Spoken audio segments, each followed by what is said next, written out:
Welcome to கதை திரட்டு audio books. நம்ம சேனலை இது வரைக்கும் சப்ஸ்கிரைப் பண்ணாதவங்க சப்ஸ்கிரைப் பண்ணுங்க. பக்கத்தில் இருக்கிற பெல் ஐகானை கிளிக் பண்ணி ஆல்ங்கிற ஆப்ஷனை ப்ரெஸ் பண்ணுங்க. ஸோ தட் நான் போடுற கதைகளை உடனுக்குடனே நீங்கள் கேட்கலாம். வாங்க கதைக்குள்ளே போகலாம். எந்த கோபம் ஆகாதடி அம்மா உனக்கு என்றாள் அம்மா கிருத்திகாவை பார்த்து. அம்மாவுக்கு அப்படி கோபம் வரும்படியாக கிருத்திகா என்ன செய்தாள்? அற்ப விஷயம். ஒரு சின்னஞ்சிறு பெண், 7 அல்லது 8 வயசு. பெரிய கூடையில் பலவிதமான கீரைகளை வைத்து விற்பனைக்கு எடுத்து வந்திருந்தாள். அவ்வளவு கனத்தை அந்த பிஞ்சு தலை சுமக்க கூடாது என்றாள் கிருத்திகா. அவ்வளவு பாரத்தை அந்த பூஞ்சை உடம்பு ஏற்குமா? ஆனால் காய்ந்து போன வயிறு ஏற்கும் என்றது. கட்டுக்கீரை 25 பைசா என்றது அந்த பெண். இன்றைய நகர வாழ்வில் 25 பைசா என்பது பெரிய தொகை இல்லைதான். இருந்தாலும் அம்மா அந்த தொகைக்கு 2 கட்டுக்கீரையை கேட்டாள். அம்மா செய்வது அநியாயம் என்று பட்டது கிருத்திகாவுக்கு. என்னம்மா இது அநியாய பேரம்? அந்த சின்ன பிஞ்சுகிட்ட போய் உன் சுரண்டல் புத்திய காட்டுறியே. 25 பைசாவுக்கு என்னம்மா இவ்வளவு கஷ்டம்? போன வாரம் தான் ஆசாரிய கூப்பிட்டு 100ங்கிறது 200 ஆனாலும் பரவாயில்ல, லக்ஷ்மி காசும் பவளமும் காத்திரமா இருக்கணும்னு பண்ணி வாங்கி தாலியில கொத்துக்கிட்ட. 10 பைசா பெறாத விஷயத்துக்கு காலை நேரத்துல வியாபாரத்தை கெடுத்து அந்த குழந்தைய நிக்க வச்சு பேரம் பேசிக்கிட்டு இருக்க. அத்தனையூண்டு இருக்குது. இந்த கனத்தை சுமந்து சுமந்தே தரையோட தரையா போயிடுறாப்புல இருக்கு. அதுகிட்ட இப்படி பேரம் பேச எப்படிம்மா மனசு வருது உனக்கு? கேக்குற காசை கொடுத்து அனுப்புமா. கிருத்திகாவை அம்மா கோபக்காரி என்கிறாள். அவள் சுபாவத்தில் அப்படிப்பட்டவள் இல்லை. அவள் கோபம் நகம் மாதிரி நாளுக்கு நாள் வளர்வதில்லை. சந்தர்ப்பங்களும் சூழ்நிலைகளும் அவளை உசுப்பிவிட்டு இந்த மாதிரி கோபக்கார வடிவத்தை அவளுக்கு ஏற்படுத்தி விடுகின்றன. கிருத்திகாவின் முகம் குழந்தை முகம். குழந்தை முகத்துக்கு கோபம் பொருந்துமா? எப்பொழுதும் சிரிப்பும் கலகலப்புமாக இருக்க நினைப்பவள் அவள். எல்லோரிடமும் சந்தோஷமாக பழகுகிற சக ஜீவியாய் இருப்பதையே அவள் விரும்பினாள். அந்த நிறுவனத்தில் அவள் பதவி தகுதியில் சுமார் 200 பேர் பணியாற்றினார்கள். அதுபோல அதே பதவி தகுதியில் பணியாற்றும் ஊழியர்களை எல்லாம் இணைத்து மாநில அளவில் ஒரு சங்கம் இருந்தது. அந்த சங்கத்தின் தலைநகர் கிளையில் கிருத்திகா தீவிரமாக பணியாற்றி வந்தாள். கோபால் கிருத்திகாவுடன் பணியாற்றுபவன். மகிழ்ச்சி மிக்க இளைஞன். எப்போதும் சிரிப்பு துணுக்குகளை அள்ளி வீசிக்கொண்டு தன்னை சுற்றி ஒரு சந்தோஷ வட்டத்தை சுழல விடுபவன். சூழலை ரம்யப்படுத்துபவன். கோபாலுக்கு கால் ஊனமாகி போன தங்கை ஒருத்தி இருந்தாள். ஏதோ ஒரு சந்தர்ப்பத்தில், ஸ்டோர்ஸ்ல இருந்து உங்க வீட்டுக்கு போற வழியில தான் என் வீடு இருக்கு, வாங்களேன், டீ சாப்பிட்டுட்டு போகலாம் என்றான் கோபால். ஓ எஸ், அதுக்கு என்ன தடை? குடிச்சா போச்சு. உடனே புறப்பட்ட கிருத்திகாவை பார்த்து கோபாலுக்கு ஆச்சரியம். இதுல என்ன ஆச்சரியம்? இல்ல, சும்மா ஒரு ஃபார்மாலிட்டிக்காக கூட நீங்க மறுப்பு சொல்லல, தள்ளி போடல, சாக்கு சொல்லல, தவிர்க்கலை. எதுக்குங்க வீணான்னு நெளியல. அதான். ஃபார்மாலிட்டிக்காக எதையாவது சொல்றதா? இங்க பாருங்க கோபால், அது என் வழக்கத்திலேயே கிடையாது. நினைக்கிறத சொல்வேன், சொன்னதை செய்வேன். Plain simple. நீங்க பேசுறதையும் அப்படியே நான் எடுத்துப்பேன். ஒரு பேச்சுக்கு சும்மா சொல்றாங்க, ஃபார்மாலிட்டிக்காக சொல்றாங்கன்னெல்லாம் எடுத்துக்க மாட்டேன். தவழ்ந்து தவழ்ந்து வந்து அவன் பக்கத்தில் அமர்ந்து கொண்ட கோபாலின் தங்கை மீது அவளுக்கு மிகவும் பச்சாதாபம் ஏற்பட்டது. இதுக்கு ஒரு வழி பண்ணக்கூடாதா கோபால்? ஒன்றும் பண்ண முடியல கிருத்திகா. இடுப்புக்கு கீழே சுத்தமா செயல் இழந்து போச்சு. என்னென்னவோ பண்ணேன், எதுவும் சரிப்பட்டு வரல. சரி, அதை விடுங்க. நீங்க என்ன சாப்பிட்றீங்க? காஃபியா டீயா? நான் தான் போய் போடணும். ஒரு ட்ரேயில் 3 கோப்பைகளை வைத்து எடுத்து வந்தான். அவர்களுக்கு கொடுத்துவிட்டு தானும் குடித்தான். இந்த கோபாலுக்குத்தான் அலுவலகத்தில் சிக்கல் ஏற்பட்டது. கம்பெனி வழக்கப்படி 1000 ரூபாய்க்கு வவுச்சரில் கையெழுத்து வாங்கி கொண்டு 437 ரூபாய் 65 காசுக்கு கையெழுத்து போடும்படி ஊழியர்கள் வற்புறுத்தப்பட்டதை எதிர்த்து குரல் கொடுத்தான் கோபால். இதை மரியாதை கெட்டதனம் என்று கம்பெனி எண்ணி இருக்கக்கூடும். ஆனால் அதை வெளிப்படையாக சொல்ல முடியாதல்லவா? கோபாலுக்கு ஸ்டோர்ஸ் இன்சார்ஜ் உத்தியோகம் ஒரு காலத்தில் கொடுக்கப்பட்டிருந்தது. ஒரு காலம் என்பது 4 வருடங்களுக்கு முந்தையது. 4 வருடங்களுக்கு பின்னால் திடீரென நினைத்து கொண்டாற் போல நிர்வாகம் அவனுக்கு ஒரு நோட்டீஸை அனுப்பியது.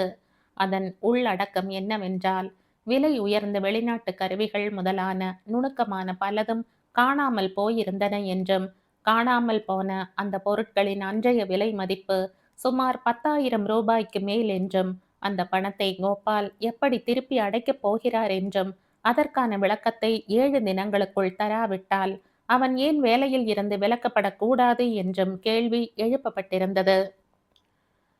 கிருத்திகாவுக்கு ரத்தம் குபுக்கென்று தலைக்கேறியது. மறுபடியும் இன்னொரு தடவை அறிவிப்பு பலகையில் ஒட்டப்பட்டிருந்த கோபாலின் வேலை நீக்க உத்தரவை படித்தாள். ரத்தம் சூடேறியது. அது உணவு இடைவேளை நேரம். உணவாவது மண்ணாவது.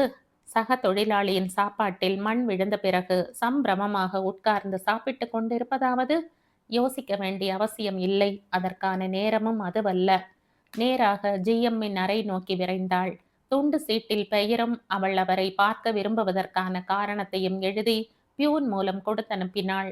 உத்தரவுக்கு காத்திருந்தாள். அவருக்கு அவகாசம் இல்லையாம். அடுத்த வாரம் பார்க்கலாமாம்.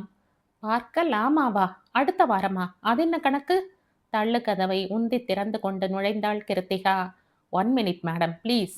கெஞ்சலாய் துவண்ட பிஏவின் குரல் தேய்ந்து மறைய ஏசியின் சில்லிப்பு முகத்தில் குத்தியது. எஸ். அதட்டலாய் நிமிர்ந்தார் ஜிஎம். நாற்காலியை இழுத்து போட்டு கொண்டு அமர்ந்தாள். சார், கோபால் விஷயத்துல நீங்க முறை தவறி உத்தரவு போட்டிருக்கீங்க. அதை கேட்கத்தான் நான் வந்திருக்கேன். அதை கேட்க நீங்க யாரு? முதலாவது, நான் ஒரு மனுஷி. எங்க அநியாயம் நடந்தாலும் அதை தட்டி கேட்க வேண்டிய கடமை எல்லா மனுஷங்களுக்கும் உண்டு. 2வது, நான் பாதிக்கப்பட்டவரோட சக தொழிலாளி. 3வதாகவும் முக்கியமாகவும் நான் இந்த கம்பெனியின் தொழிலாளர் நல சங்கத்தின் தலைவி. சரி, எதாவாகவும் இருந்துட்டு போங்க. அதுக்காக இங்க ஒழுங்கினத்தை அனுமதிக்க முடியாது. கணக்கில் திருட்டு புரட்டு பண்ணா கை கட்டிக்கிட்டு வேடிக்கை பார்த்துக்கிட்டு இருக்க முடியாது. யார் சார் திருட்டு புரட்டு பண்ணது? எப்படி நீங்க திடீர்னு அந்த முடிவுக்கு வர்றீங்க? கோபால் ஸ்டோர்ஸ் வேலையை விட்டு 4 வருஷம் ஆயிடுச்சு. அவருக்கு பின்னால 3 பேர் ஸ்டோர்ஸை பார்த்துட்டாங்க. ஒவ்வொருத்தரும் சார்ஜ் ஹேண்ட் ஓவர் பண்ண போது ஏன் சும்மா இருந்தாங்க?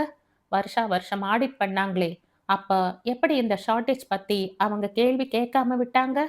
ஆக இது போய் நாடகம். தொழிலாளர் நல சங்கத்தின் தலைவியா இதை நான் உங்களுக்கு தெரிவிக்கிறேன். அடுத்த 24 மணி நேரத்துக்குள்ள கோபாலுடைய வேலை நீக்க உத்தரவை நீங்க ரத்து பண்ணி ஆகணும். இல்லாட்டா போராட்டம் வெடிக்கும். வெடித்தது. நிர்வாகம் அவ்வளவு சுலபத்தில் பின்வாங்க தயாராக இல்லை. தொழிலாளர்களுக்கிடையே நின்று கொண்டு முழங்கினாள் கிருத்திகா. மானுட கடமை நம்மை நிர்பந்திக்கிறது. நம் சக தொழிலாளர் ஒருவர் நியாயத்தை சுட்டி காட்டியதாக நிர்வாகம் அவரை வேலை நீக்கம் செய்திருக்கிறது. இது அக்கிரமம், அநியாயம். போதாக்குறைக்கு அவர் மேல் திருட்டு பட்டம் கட்டி இருக்கிறது. நாளை இந்த நிலை நம்மில் எவருக்கும் நேரலாம்.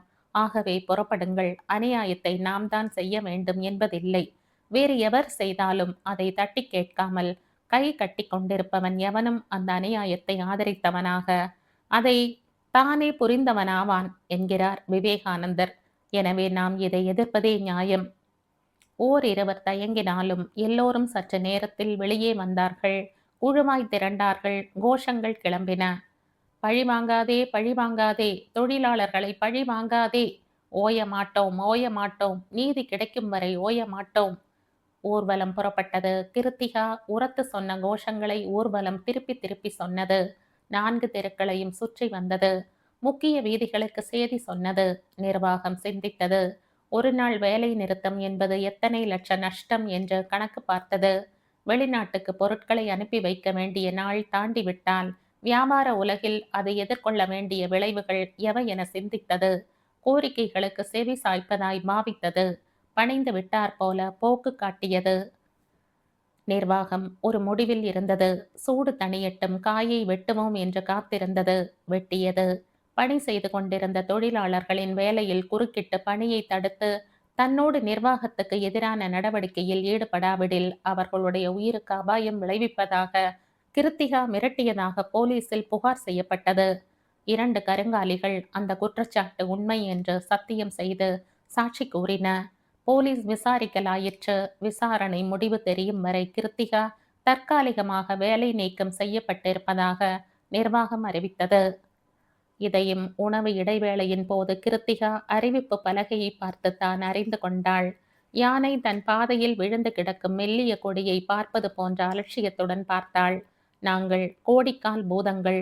என் ஒருத்தியின் மேல் பாசக்கயிறு வீசப்பட்டால் என் சகோதர இனமே ஓர் உயிரென திரண்டெழுந்து சிவபெருமானாய் என்னை காக்க வரும். உதட்டை முறுக்கி அந்த அறிவிப்புக்கு பழிப்பு காட்டினாள். கோடிக்கால் பூதங்களின் ஒரு கால் கூட அசைந்ததாக தெரியவில்லை. சிவபெருமான் சுடலையில் பிஸியாயிருந்தார். கிருத்திகா தானாய் கை உயர்த்தி கதவுகளை தட்டினாள். ஒரு கதவு திறந்தது. இது தொழிலாளர் பிரச்சனை இல்லையேம்மா. போலீஸ் ஸ்டேஷன் வரைக்கும் விஷயம் போயிருக்கு. விசாரணை நடக்குது. கிரிமினல் கேஸ் பதிவாயிருக்குங்கிறாங்க. இதுல இப்ப தலையிடுறது நியாயமா தெரியலையே. தனி மனுஷ விவகாரங்களை பொதுமைப்படுத்தி போராட்டம், வேலை நிறுத்தம், ஊர்வலம்னு போறது தொழிலாளர் நலனுக்கு உகந்தது இல்லையேம்மா. இதை நீ தனி மனுஷியா இருந்து சமாளிக்கிறது தான் சரியா இருக்கும். அடுத்த கதவு.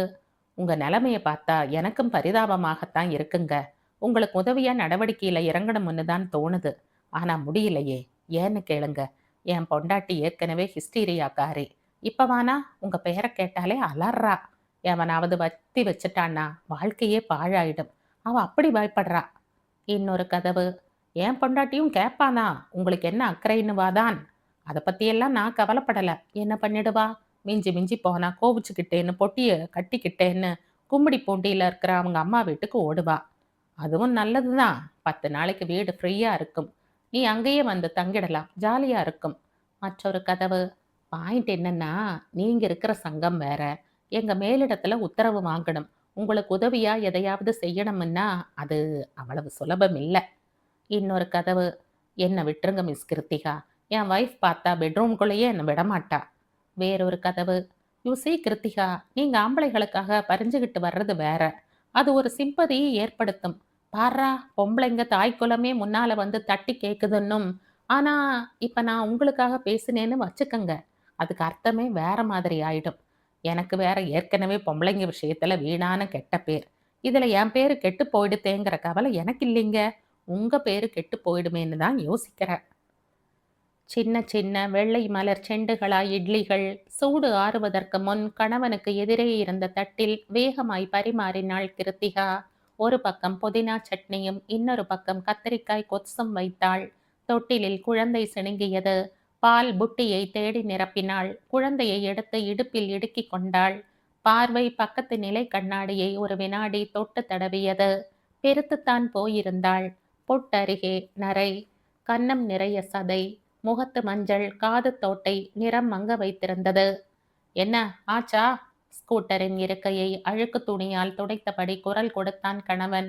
வந்துட்டேன். ஹேண்ட் பேக்குடன் வந்தாள் கிருத்திகா. சொன்னது ஞாபகம் இருக்குல்ல? நீங்க ஒண்ணும் அங்க போய் நீதி நிலைநாட்ட வேண்டாம். ராமசாமியை காப்பாத்துறேன், காம்பன்சேஷன் வாங்கி தரேன்னு கம்பெனிக்கு எதிரா சாட்சி சொல்லிக்கிட்டு நம்ம பழைப்புல மண்ணை போட்டுடாதீங்க.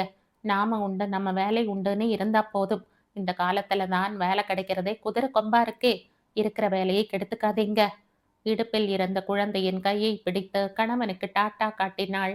அழடா, ராத்திரி பூரா சொன்னது போதாதா? எல்லாம் எனக்கு புரியும். குழந்தையின் கன்னத்தை நிமிண்டியவன் அவள் கண்களை பார்த்து சிரித்தான். ஸ்கூட்டரை கிளப்பினான். வேலை முடிஞ்சதும் வீடு வந்து சேருங்க. இன்னைக்கு சினிமாவுக்கு டிக்கெட் ரிசர்வ் பண்ணியிருக்கீங்கல்ல? ஆமா என்று தலையசைத்தான் அவன். வர்றப்ப ஞாபகமா அந்த சந்தன மல்லி 2 முழம் வாங்கிட்டு வந்துடுங்க. கணவன் பார்வையில் இருந்து மறையும் வரை பார்த்து கொண்டிருந்து விட்டு மீண்டும் சமையல் அறைக்குள் நுழைந்தாள். கொழுந்து விட்டெறிந்து கொண்டிருந்த அடுப்பை அணைத்தாள். அதற்குள் உறங்கிவிட்டிருந்த குழந்தையை தொட்டிலில் வளர்த்தினாள். மணி பார்த்தாள். 9. சாயங்காலம் 4 மணிக்கு 4 மணிக்குத்தான் மீண்டும் அவன் வருவான். அதற்குள் குழந்தை எழுவதற்குள் தானும் கொஞ்சம் தூங்கிக் கொள்ளலாம் என்று வெறும் தரையில் கையை தலைக்கு அணையாக வைத்து கொண்டு படுத்தாள். அடுத்த கணமே வாயை லேசாய் திறந்தபடி தூங்கிப் போனாள். அந்த காலத்தில் அவளுக்கு ஒரு கனவு வரும். திரும்ப திரும்ப வரும். பனியும் புகையும் சேர்த்து செய்த வெள்ளை அரைக்கால் சட்டையும் பனியனும் சாக்ஸும் காலணியும் அணிந்து தலைமுடி பின்னோக்கி பறக்க தீப்பந்தம் ஏந்தி முன்னோக்கி ஓடுகிற கனவு. இப்போதெல்லாம் அந்த கனவு அவளுக்கு வருவதே இல்லை.